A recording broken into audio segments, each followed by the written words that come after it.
Assalamu alaikum. Welcome to the mobile application development course. In next lecture, in last lecture we discussed the counter application or tasbih application in detail and complete the overall application. हमने last time जो हमारी partial application चल रही थी कुछ time से उसको हम मुकम्मल कर रहे थे और लास्ट टाइम मैंने आपको उन बटन्स को कैसे हम कंट्रोल करते हैं ये चीज़ बताई और फाइनली हमने उस एप्लीकेशन के तमाम बटन्स को एक फंक्शनैलिटी दी और उससे फिर हम आगे देख रहे थे कि वो बटन्स कैसे वर्कआउट कर रहे हैं। तो मुझे उम्मीद है आपने उस एप्लीकेशन को डेवलप कर लिया होगा और उसकी जो भी फंक्शनैलिटी मैंने आपको सिखाई थी वो इम्प्लीमेंट कर ली होगी। अगर नहीं की तो फिर भी आपसे यही मैं गुजारिश करूँगा कि आप उसको विद इन टाइम कंप्लीट कर लें, क्योंकि आगे आगे हम जैसे बढ़ते जा रहे हैं चीज़ें हमारी इस टूल किट के अंदर ऐड होती जाएंगी और बाद में फिर ज़ाहिर है आपको मुश्किल होगी अगर आप इनको जहन में नहीं रखेंगे। तो आज हम एक नए टॉपिक के साथ हाजिर हुए हैं। हम देखेंगे कि स्प्लैश स्क्रीन कैसे बनाते हैं। ये स्प्लैश स्क्रीन आप देखें कि अक्सर एप्लीकेशन जब आप ओपन करते हैं तो उस एप्लीकेशन के ऑन होने से शुरू में कोई ऐड आता है या कोई वेलकम स्क्रीन आती है और फिर उसके बाद मेन पेज आता है। फेसबुक ओपन करें तो उसमें फेसबुक की स्प्लैश स्क्रीन आएगी, व्हाट्सएप की स्प्लैश स्क्रीन होती है, स्टार्टिंग में आती है जब आप उस एप्लीकेशन को फर्स्ट टाइम ओपन करते हैं। या आप देखेंगे कुछ एप्लीकेशन है शुरू में वेलकम लिखा हुआ आता है कि फ़लाँ एप्लीकेशन, तो शुरू में एक छोटी सी कुछ सेकंड्स के लिए स्क्रीन आती है और फिर गायब हो जाती है और मेन पेज सामने आ जाता है, तो उसको हम स्प्लैश स्क्रीन कहते हैं। तो आज हम ये सीखेंगे कि स्प्लैश स्क्रीन कैसे बनाते हैं और यही एप्लीकेशन जो हमने तस्बीह के नाम से बनाई है एप्लीकेशन, इसके ऊपर हम स्प्लैश स्क्रीन लगाएंगे और ऑफ कोर्स मैं इसके ऊपर अपने चैनल का लोगो लगाऊंगा। शुरू में आएगा मैक्रोटेक और चंद सेकंड्स के बाद वो सामने हमारी एप्लीकेशन ऑन हो जाएगी। तो आज हम उसका कोड डिस्कस करेंगे डिटेल के साथ और ज़ाहिर ये बहुत इंपॉर्टेंट चीज़ है। बाद औक़ात आजकल की एप्लीकेशन में आप देखें कि इस स्प्लैश स्क्रीन में शुरू में एक ऐड चल रहा होता है। तो ये हम आज इसको करेंगे और देखेंगे। तो चलिए स्टार्ट करते हैं आज की हमारी एप्लीकेशन। सबसे पहले यहाँ पे एक लोगो अपना डेस्कटॉप पे कॉपी कर लिया है, इसको हमें यहाँ से करना है कॉपी और अपने रिसोर्स वाले फ़ोल्डर में इसको ऐड कर देना है। तो ये हमारा जो ड्रॉएबल का फ़ोल्डर है इसमें मैं देखें बाकी चीज़ें भी हैं, बैकग्राउंड लॉन्चर और ये सारी चीज़ें मैंने यहीं पे पेस्ट कर देना है। तो इसको मैं यहाँ से ऐड कर लेता हूँ, बल्कि इसका नाम थोड़ा सा शॉर्ट कर लेते हैं, काफ़ी बड़ा नाम है। तो यहाँ पे मैं इसको MSS के नाम से दे देता हूँ। तो ये एक PNG फाइल है MSS.png, इसको मैं यहाँ से करता हूँ कॉपी और ऑफ कोर्स मैं इसको अपने एंड्रॉयड स्टूडियो में यहाँ पे ड्रॉएबल में पेस्ट कर देता हूँ। ओके, नाम इसका मैंने चेंज नहीं करना। तो ये देखें ये मेरे पास ऐड अप हो गया। ठीक है, इसको हम अपने अब स्प्लैश स्क्रीन बनाने के लिए हमें सबसे पहले आप एक नई स्क्रीन है, क्योंकि नई स्क्रीन है तो नई एक्टिविटी बनेगी और उसके लिए हम यहाँ अपने इस फोल्डर को ओपन कर लेते हैं। तो इस फोल्डर में जहाँ पे हमारा ये जावा का है, इस फोल्डर में ये मेन एक्टिविटी है, हमने एक और एक्टिविटी बनानी है तो यहाँ पे न्यू पे क्लिक करने हैं, न्यू, उसके बाद एक्टिविटी और यहाँ पे एम्प्टी एक्टिविटी हम चूज़ करेंगे। तो इसको हम स्प्लैश एक्टिविटी के नाम से सेव कर लेते हैं। ये फिनिश कर दिया। तो अब आप देखें कि स्प्लैश की जावा फाइल भी बन गई और स्प्लैश की ये मेन डिज़ाइन वाली फ़ाइल, क्योंकि ये अलग पेज है तो इसका डिज़ाइन भी अलग बनेगा, ज़ाहिर है इसका जो जावा का कोड है वो भी अलग हम यूज़ करेंगे। तो ये दोनों हमारे पास एक्टिविटीज़ बन चुकी हैं, splash.java और activity/xml। तो ये दोनों बन गई हैं। तो सबसे पहले इसका डिज़ाइन हम देख लेते हैं। यहाँ पे डिज़ाइन जो है वो सेपरेट कर लेते हैं हम, जैसे पहले देखते आए हैं कोड। तो इसका आप डिज़ाइन ज़ाहिर है पहले तो इसका जो लेआउट है वो चेंज कर लें आप, क्योंकि हमें रिलेटिव लेआउट चाहिए। तो ये बाय डिफ़ॉल्ट तो ये आ जाता है, तो मैं यहाँ पे रिलेटिव लेआउट कर लेता हूँ।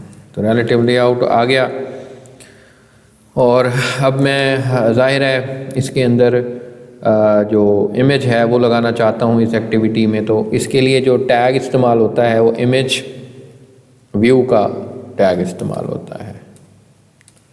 एक सेकंड, यहाँ पे हम गलती ये कर रहे हैं, इसके अंदर हम टैग बनाना चाहते हैं। तो यहाँ पे इमेज,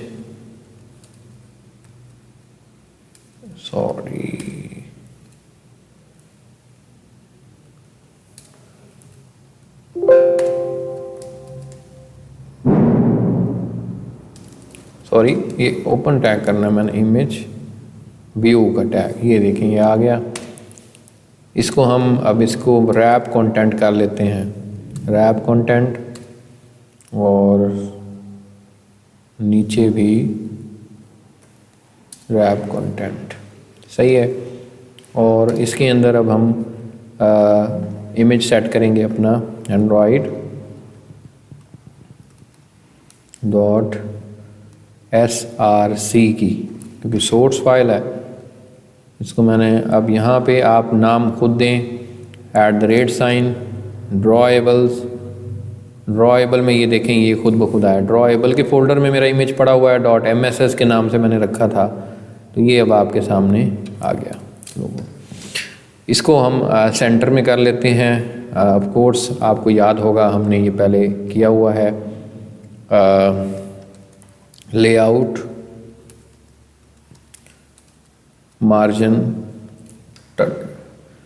मार्जिन टॉप, इसको हम दे देते हैं 50 dp। 50 नहीं बल्कि ये 200 dp पे कितना आता है नीचे, हाँ ये गुड एंड इनफ। तो ये 200 dp है। इसी तरह इसको हम एंड्रॉयड, बल्कि ये हम अलाइन भी कर सकते हैं। ये अलाइन टॉप राइट की हैं layout, align bottom left right centre in parent show. तो ये देखेंगे ये भी ठीक है। एक्टिविटी सेंटर मैंने पेरेंट कर दिया कि पेरेंट एक्टिविटी में सेंटर में आ गया। तो बहुत है जी। इसको थोड़ा सा ऊपर कर लेते हैं। तो मैं यहाँ पे 150 dp कर देता हूँ। ये देखें काफ़ी हो गया है। तो इस तरीके से अब आप देखें कि ये मैंने इमेज सेट कर दिया। इस इमेज को आप बड़ा भी कर सकते हैं, ऑफ कोर्स उसके लिए फिर प्रॉपर्टीज़ हैं मुख्तलिफ। खैर हमें इतना ही काफ़ी चाहिए। तो ये स्प्लैश स्क्रीन हमारी डिज़ाइन हो गई यहाँ पे, क्योंकि अब हमारा ये काम मुकम्मल हो गया तो इसका टैग क्लोज़ कर देंगे। तो ये हमारा डिज़ाइन मुकम्मल हो गया, सही है। अब आगे हम क्योंकि इस स्क्रीन को हमने सेट करना है सबसे पहले, तो अब हम जावा फाइल में चलते हैं। जावा इसकी जो स्प्लैश फाइल है उसमें चलते हैं और इस स्क्रीन के अंदर हम काफ़ी चीज़ें करेंगे।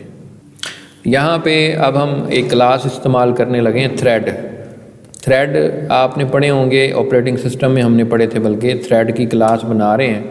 और यहाँ मैंने TD के नाम से एक थ्रेड बनाया है और ये न्यू, और इसके अंदर जो हम थ्रेड का कंस्ट्रक्टर कॉल करेंगे तो ये थ्रेड का न्यू थ्रेड बन गया। थ्रेड बेसिकली हम इसलिए बना रहे हैं क्योंकि पैरेलल हम ये चाहते हैं कि अब वो हमारी वो एक्टिविटी भी चले, शुरू में ये आए, तो ये एक पैरेलल काम हो रहा है।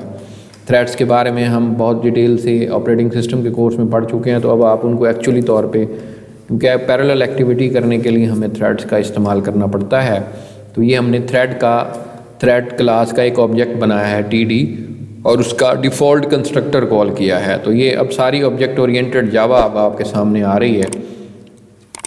नेक्स्ट अब हम आगे इसका एक मेथड है वो कॉल करेंगे। तो मेथड पब्लिक रन का मेथड है पब्लिक वाइड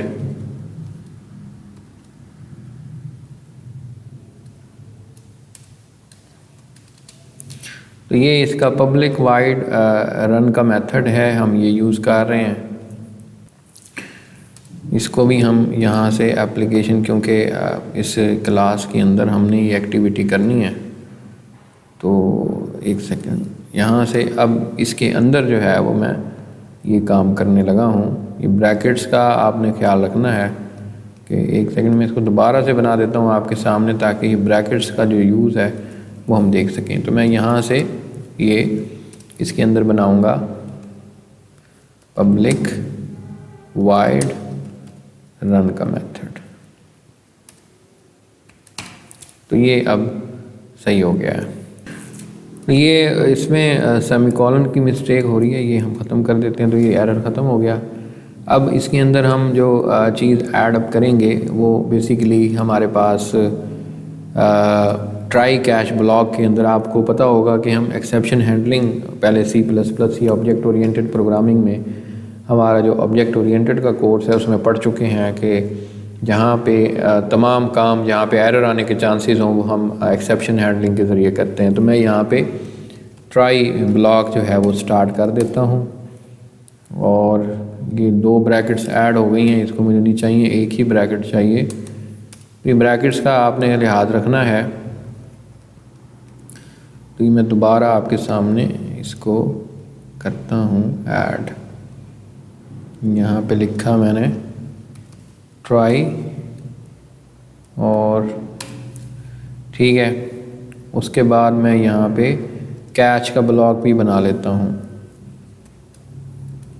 कैच, और यहाँ से ये कैच का ब्लॉक बन गया। तो ट्राई के ब्लॉक के अंदर हम जो कोड ऐड करते हैं वो कोड होता है जिसमें एरर्स के आने के चांसेस हों। जैसे हम मैथमेटिक्स में देखते हैं कि डिवाइड बाय ज़ीरो अगर पोस्ट होता है तो उसके इसमें एरर आने के चांसेस हैं। तो जहाँ एरर आ सकता है वो कोड हम लिखेंगे हमारे ट्राई कैच के अंदर, और उसी को हम यहाँ पे अब हम ज़ाहिर कर रहे हैं। उसके बाद नेक्स्ट जो चीज़ हमारे पास है वो इसके अंदर हमने कुछ सेकंड्स के लिए स्लीप करवाना है। हमने यानी कुछ मेन एक्टिविटी को स्लीप करवाना है 3 सेकंड के, हमें पता है कि कुछ टाइम के लिए होगा। तो यहाँ स्लीप का मेथड है, ये यूज़ करेंगे। तो इसमें 3000 मैंने मिली सेकेंड्स पास किए जाते हैं। अब ये मिली सेकेंड्स क्या होते हैं? मिली सेकेंड्स जो हैं आपको पता है कि 1000 मिली सेकेंड 1 सेकंड के बराबर होता है। तो हम इधर मिली सेकंड के अंदर ये चीज़ देते हैं। और फिर एक्सेप्शन हैंडलिंग में कैच ब्लॉक में यहाँ पे हम एक्सेप्शन की क्लास देते हैं और एक्सेप्शन दे देते हैं। बेसिकली यहाँ पे जर्नल एक्सेप्शन क्लास मैंने दी है। अगर आपको पता हो कि किस किस्म की एक्सेप्शन आएगी तो आप यहाँ स्पेसिफिक, जैसे अरे के अंदर आती है बाउंड एक्सीडेड और इनपुट आउटपुट फेलियर, इस तरह की एक्सेप्शन होती हैं ये। लेकिन ये एक्सेप्शन ऐसी है, जर्नल है, हर तरह की एक्सेप्शन को कैच कर लेती है। तो अगर इधर कोई भी एरर आएगा तो ये एक्सेप्शन कैच हो जाएगी। तो यहाँ पे अब हम इसके अंदर करेंगे बेसिकली हम प्रिंट करना चाहेंगे कि अगर कोई एरर आता है तो उसको प्रिंट कर दिया जाए। तो यहाँ पे हम ex.print stack trace कि भाई जो भी एरर आए वो हमारी इस विंडो के अंदर प्रिंट हो जाए। उसके बाद एक और ब्लॉक हम शुरू करने लगे फाइनली का।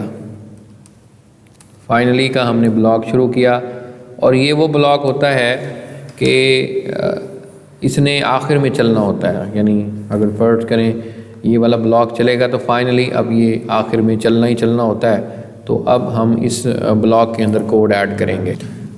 तो यहाँ पे हम अब एक और चीज़ यूज़ करने जा रहे हैं कि इस तरह की जब हम मूवमेंट करते हैं एक स्क्रीन से दूसरी या एक पेज से दूसरे पेज में, तो वहाँ पे एक इम्पॉर्टेंट कॉन्सेप्ट इस्तेमाल होता है इंटेंट का।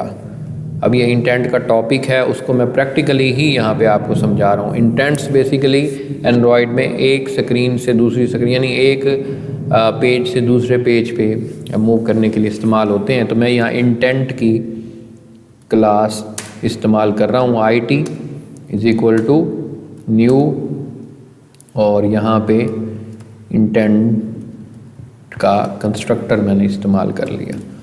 तो ये देखें कि एक इंटेंट मेरा क्रिएट हो गया। अब उसके बाद मैं यहाँ पे यानी मेरा इंटेंट क्रिएट हो गया, तो इस अब इंटेंट को इस्तेमाल करके मैं अपनी स्प्लैश स्क्रीन से मूव करूँगा अपनी मेन एक्टिविटी में। यहाँ पे हमने इंटेंट का कंस्ट्रक्टर है, इसके अंदर अब हम इसका जो पैरामीटराइज कंस्ट्रक्टर है वो यूज़ करेंगे। अब आपने जिस स्क्रीन में आप हैं डॉट दिस बनता है, और जिस में आपने जाना है वो मेन एक्टिविटी डॉट क्लास है। तो यानी ये मेरा पैकेज हो गया। यानी मैं इस देखिए मैं स्प्लैश डॉट जावा में हूँ ना, तो यहाँ से मैंने मूव करना है मेन एक्टिविटी में 3 सेकंड के बाद। तो ये वो है। मैं इसको अब नीचे स्टार्ट का इवेंट पास कर देता हूँ, और स्टार्ट में ये इंटेंट जो है वो मैंने दे दिया। स्टार्ट एक्टिविटी मेथड है इसका। एक्टिविटी की स्पेलिंग ठीक नहीं है, एक्टिविटी। तो ये देखें कि मेथड दे दिया स्टार्ट एक्टिविटी, और इसको मैंने ये जो इंटेंट बनाया है ये दे देता हूँ। तो इस तरीके से ये काम मुकम्मल हुआ। उसके बाद मैंने यहाँ पे तीसरी जो है इधर सेमीकोलन लगा के मैं TD डॉट स्टार्ट का मेथड जो है वो TD डॉट स्टार्ट, क्योंकि थ्रेड को मैं अब स्टार्ट करने लगा हूँ, तो ये मेरा थ्रेड जो है वो अब स्टार्ट हो गया। इस तरह ये अब मेरा जो कोड है जावा वाला मुकम्मल हो गया। मैं सेव कर लेता हूँ। अब हम आगे एक और काम करेंगे, और वो हमारा जो है वो मैनिफेस्ट फाइल में है। इसको ओपन कर लेते हैं। यहाँ पे अब आप देखें कि हमारे पास जो लॉन्चर पे एक्टिविटी सेट है यानी मेन एक्टिविटी है, वो देखें यहाँ पे ये देखें कि हमारी मेन एक्टिविटी ये शुरू हो रही है किधर, ये मेन एक्टिविटी में। ठीक है, तो मैंने इसको अब स्टार्ट करना है स्प्लैश वाली। ये देखें मैंने नई स्प्लैश वाली एक्टिविटी ये बनी है, तो इसमें मैंने इसको स्टार्ट करना है, क्योंकि पहले मैं ये चाहता हूँ ये वाली स्क्रीन ओपन हो। तो सिंपल सा स्टेप है कि इसको आप इंटेंट फ़िल्टर को यहाँ से कट कर लें और यहाँ पे पेस्ट कर दें।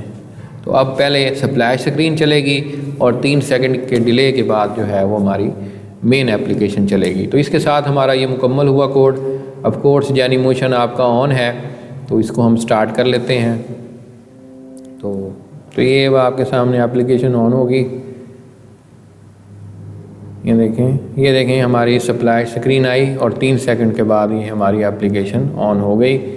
मैं इसको यहाँ से कैंसिल करता हूँ, और इस एप्लीकेशन को हम जो है वो दोबारा चलाने को देखें। ये कैंसिल ओवरऑल हो गई। इसको मैंने यहाँ से बैकग्राउंड से भी ख़त्म कर दिया। अब यहाँ हमारी ऑलरेडी एग्जांपल मौजूद है यहाँ से, तो मैंने इसको ये देखें स्प्लैश स्क्रीन आएगी। 3 सेकंड यहाँ वेट किया, तो ये हमारी मेन स्क्रीन आ गई। तो ये इस तरह हमारी बाकी सिलसिला तो सारा वही है जो हम ऑलरेडी देख चुके हैं। तो इसके साथ हम आज का लेक्चर यहीं पे ख़त्म करते हैं। आज का लेक्चर में हमने ये काम स्प्लैश स्क्रीन अब आप अपनी मर्ज़ी से लगाएं। अपनी कोई लोगो या वेलकम मैसेज देना चाहें तो एक टेक्स्ट व्यू बना लें इसी के साथ, इमेज के साथ, तो वो साथ वेलकम भी शो हो जाएगा और नीचे लोगो भी शो हो जाएगा। तो इसको आप अपना ट्राई आउट करें। अगले लेक्चर में फिर हम यहीं से आगे नेक्स्ट टॉपिक की तरफ चलेंगे। तब तक के लिए खुदा हाफिज़।